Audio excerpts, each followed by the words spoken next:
El coche suele ser el segundo mayor gasto de muchas familias después de la vivienda y, aún así, muchas veces se compra mirando casi solo una cosa, la cuota mensual. Y aquí empieza el problema, porque cuando vas a un concesionario la pregunta rara vez es ¿cuánto me va a costar este coche en total? La pregunta suele ser ¿cuánto se me queda al mes? Y si encima es un coche nuevo de concesionario, no tenemos en cuenta la altísima depreciación que sufre el dinero que gastas en esta compra. Y por eso, si la cuota que te toca pagar cada mes es más o menos asumible, no le pones más pegas. No obstante, el hecho de tener una cuota cómoda puede esconder trampas bastante peligrosas. Podrías tener un coche de 12.000 euros financiado a 4 años y otro de 30.000 financiado a 8 y que los dos tengan cuotas parecidas a final de mes. Pero el coste total, los intereses, el seguro, el mantenimiento y la depreciación no tienen nada que ver. Bienvenido a un nuevo vídeo de Value School.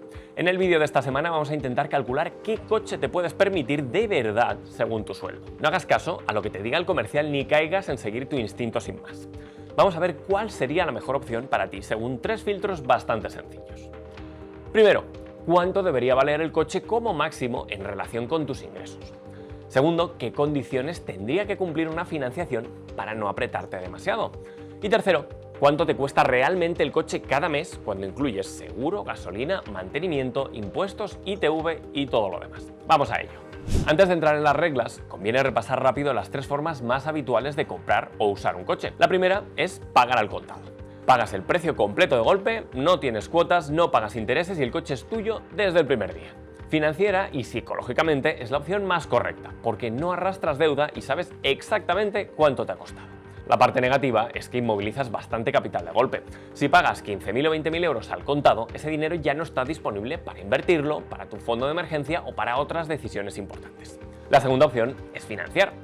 Das una entrada, pagas cuotas durante varios años y al final el coche es tuyo. Es la opción más habitual, pero también es una de las más peligrosas si no haces bien los números, porque permite comprar coches que no podrías pagar al contado y disfrazarlos de una cuota aparentemente asumible. La tercera opción es el renting.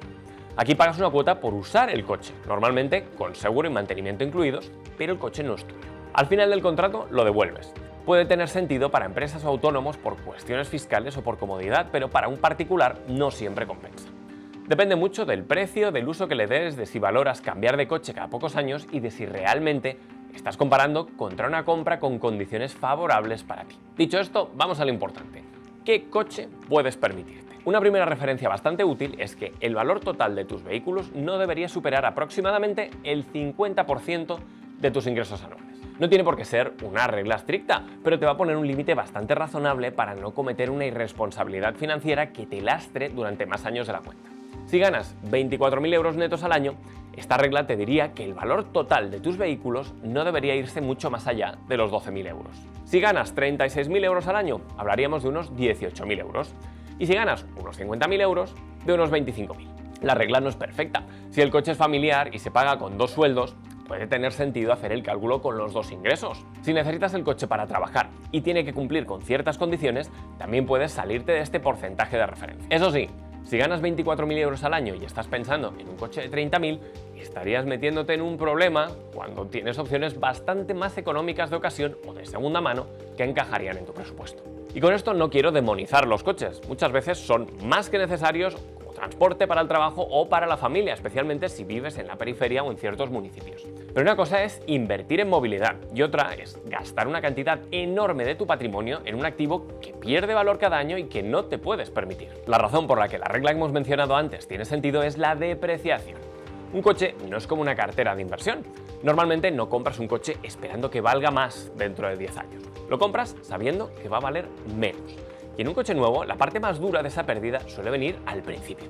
Un coche nuevo puede perder una parte muy relevante de su valor en los primeros años. Muchas veces, solo por salir del concesionario y pasar sus primeros 3 o 4 años, ya se ha dejado por el camino una parte enorme del precio original.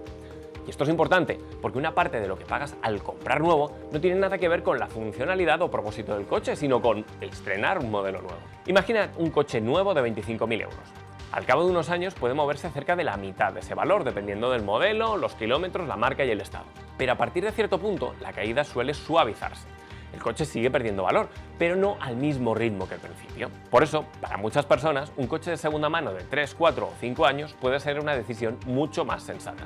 no porque sea perfecto, sino porque dejarías que el primer propietario asuma el tramo más agresivo de la depreciación y tú compras un coche que todavía puede darte muchos años de uso. Además, un coche más caro no solo inmoviliza más dinero al principio, también suele tener asociado un mayor gasto en el seguro, más mantenimiento, neumáticos más caros, reparaciones más caras y más presión sobre tu presupuesto. Así que antes de mirar solo si el coche te gusta, piensa qué parte de tus ingresos estás metiendo en algo que va a perder valor. Ahora pasemos a la financiación. Una regla bastante conocida es la 20-4-10. No es perfecta, pero sirve como filtro rápido. El 20 significa que deberías dar al menos un 20% de entrada. Si el coche cuesta unos 15.000 euros, deberías poder poner 3.000 euros de entrada. Si costase 25.000, deberías poder poner 5.000. Esto es importante porque si no llegas a esa entrada mínima del 20%, probablemente ya vas demasiado justo y sería una buena idea empezar a hacer el cálculo a la inversa. Piensa en cuánto dinero tienes disponible para pagar la entrada a día de hoy, multiplica por 5 y ese es el valor del coche que te puedes permitir. Te preguntarás por qué conviene poner esa entrada del 20%. Simplemente es porque si financias prácticamente todo el coche, cualquier imprevisto te puede dejar con una deuda superior al valor real del vehículo. 4 significa que el préstamo no debería durar más de 4 años. No es el fin del mundo si te vas a los 6 o incluso a los 8, pero cuanto más alargas el préstamo, más fácil te parecerá pagar la cuota, cuando realmente lo que haces es que estarás pagando durante más años por un activo que sigue perdiendo valor, y lo habitual es que se te vaya más dinero en intereses. Por último, el 10 significa que la cuota mensual no debería superar el 10% de tu salario neto mensual. Si ganas 2.000 euros netos al mes, hablamos de una cuota máxima de 200 euros. Si ganas 1.500 euros, serían 150. Aquí hay un matiz importante. Esta regla no te dice qué coche te puedes permitir en total, te dice cuánta deuda puedes asumir sin que la cuota se te apriete demasiado cada mes. Por ejemplo, si ganas 2.000 euros netos al mes y quieres mantenerte en una cuota de 200 euros durante 4 años, incluso con un tipo razonable, un coche financiable para ti no va a ser de 30.000 euros. Deberías estar en un rango mucho más prudente.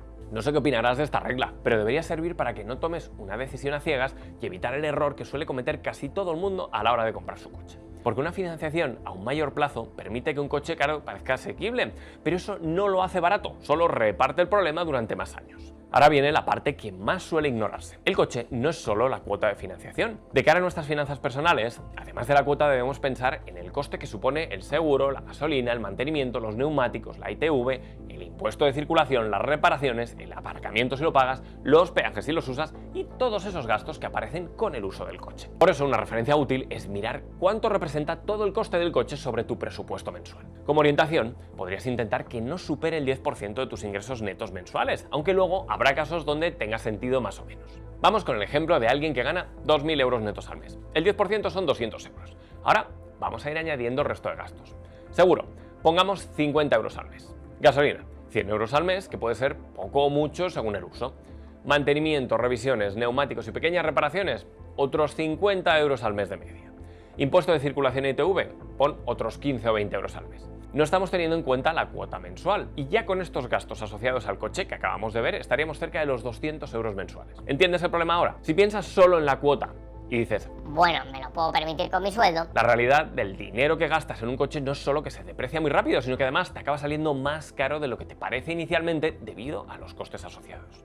En el ejemplo que hemos visto, si ingresas 2.000 euros, el coste total sería del 20% de tus ingresos. Y todavía no hemos hablado de que ese dinero compite con tu ahorro, tu inversión, tu fondo de emergencia, tu vivienda, tus vacaciones o cualquier otro objetivo financiero. Así que antes de firmar, no te preguntes solo en cuánto se te queda la cuota. Pregúntate cuánto te cuesta realmente tener ese coche cada mes. Llegados a este punto, mucha gente se pregunta si es mejor pagar al contado o financiar. Y hay que darle una vuelta a la respuesta porque no es tan obvia, especialmente por el concepto de coste de oportunidad. Pagar al contado suele ser más barato porque no pagas intereses y eliminas deuda desde el primer día, pero también tiene un coste de oportunidad. El dinero que usas para pagar el coche ya no está disponible para que lo puedas invertir y generar rentabilidad o para cubrir otras necesidades. Financiar puede tener sentido si se cumplen varias condiciones. La primera, que el tipo de interés sea bajo. La segunda, que tengas el dinero para pagarlo al contado, pero prefieras mantenerlo invertido. La tercera, que de verdad vayas a invertir ese dinero y no a gastártelo. Y la cuarta, que puedas asumir la volatilidad de esa inversión. Imagina que puedes financiar al 4% y que el dinero que no desembolsas lo mantienes invertido en una cartera diversificada que a largo plazo puede aspirar a una rentabilidad superior.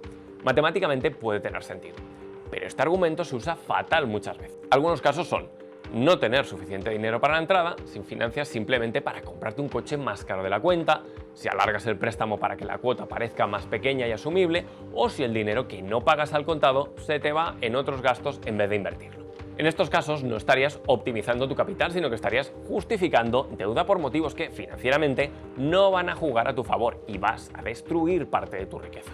Una cosa es usar financiación barata con buen criterio y otra es usar la financiación para comprar algo que no encaja con tu sueldo. Dicho todo esto, las reglas son referencias, no leyes universales. Hay casos donde el coche puede pesar más en tu presupuesto. Si vives en una zona sin transporte público, si el coche es tu herramienta de trabajo, si necesitas desplazarte para cuidar familiares o si no tienes otra alternativa, quizás ese 10% se queda corto. También puede cambiar si el coche se paga en pareja y se usa de verdad como coche familiar. Si en casa entran dos sueldos y la decisión es compartida, tiene sentido hacer los cálculos con los ingresos de los dos, como ya te adelantaba al principio del vídeo. Pero en todos los casos, la lógica es la misma. Calcula el coste completo y mira qué margen te queda después. Y quédate con este mantra. El coche que puedes permitirte no es el que entra en tu presupuesto simplemente. Es el que puedes pagar sin cargarte tu capacidad de ahorrar, invertir y tu tranquilidad financiera. Antes de dejarte con un consejo final, vamos a repasar un breve checklist con los factores que debes considerar antes de comprar. Primero, si te conviene asumir esa fuerte depreciación de los primeros años de un coche nuevo o si prefieres un coche de segunda mano. Segundo, el precio total del coche. Tercero, cuánto representa sobre tus ingresos anuales. Sobre el 50% es una buena recomendación. Cuarto, cuánto dinero vas a dar de entrada. Lo suyo sería que estés sobre el 20% para que vayas sobre seguro. Quinto, intenta que el plazo del préstamo esté sobre los 4 años. Sexto, intenta obtener un tipo de interés lo más bajo posible, así que intenta comparar varias opciones de financiación. Séptimo, los intereses totales que vas a pagar. Octavo, la cuota mensual, que habíamos dicho que debería rondar un 10%. Noveno, pero piensa que el coste mensual debe incluir los gastos asociados al coche, así que seguramente sea más del 10%. Puedes intentar ser muy prudente y que este coste total no supere el 10%. Y en décimo lugar, cuánto ahorro mensual te queda después de comprarlo y qué coste de oportunidad estás asumiendo con esta compra. Si necesitas el coche y todos estos números te encajan, genial. Pero es posible que hagas los números y te des cuenta de que no te lo puedes permitir. Aquí viene la parte más complicada, combatir esa tentación de tener el modelo que te hace más ilusión a cambio de no sacrificar tu tranquilidad y tus finanzas personales. Así que si estás pensando en comprarte un coche, yo no empezaría preguntando qué coche te gusta ni cuánto te permite financiar el concesionario. Empieza pensando en primera o segunda mano. Ten en cuenta tu sueldo, cuánto es el coste real y qué va a implicar esto en tu situación financiera. Como primera referencia, mira que el valor del coche no se aleje demasiado del 50% de tus ingresos anuales. Si vas a financiar, intenta cumplir la regla 20-4-10. Al menos el 20% de entrada, máximo 4 años y cuota por debajo del 10% de tu sueldo neto. Y sobre todo, calcula el coste completo del coche cada mes, no solo la cuota. Como siempre, esto no es asesoramiento financiero personalizado. Si tienes dudas sobre tu caso concreto, lo razonable es acudir a un asesor financiero registrado. Para que puedas tomar mejores decisiones con tu dinero, te dejo en el primer enlace de la descripción los 9 emails que te pueden hacer ganar dinero gracias a la educación financiera. Son totalmente gratuitos y serán una buena puerta de entrada a la inversión consciente para ayudarte a tomar decisiones de ahorro e inversión en el futuro. Además, si lo tuyo es invertir, también tienes un enlace con un descuento exclusivo para la herramienta Investing Pro de Investing.com. Esta suscripción te permite tener acceso a la mejor información financiera para invertir en todo tipo de mercados y vehículos de inversión, pero especialmente en acciones y ETFs. Te la recomendamos porque tendrás acceso a los datos fundamentales y muchos cálculos de ratios y valoración que nosotros mismos utilizamos para hacer nuestros vídeos e invertir. Además, también cuenta con herramientas muy poderosas para comparar, visualizar datos en forma de gráficas e incluso ver en qué invierten otros grandes inversores del value investing. Ahora cuéntame en comentarios, ¿qué porcentaje de tu sueldo crees que debería irse como máximo al coche? ¿Y prefieres comprar al contado, financiar o directamente evitar tener coche mientras puedas? Si te ha gustado el vídeo, déjanos un like, suscríbete al canal y compártelo con alguien que esté pensando en cambiar de coche.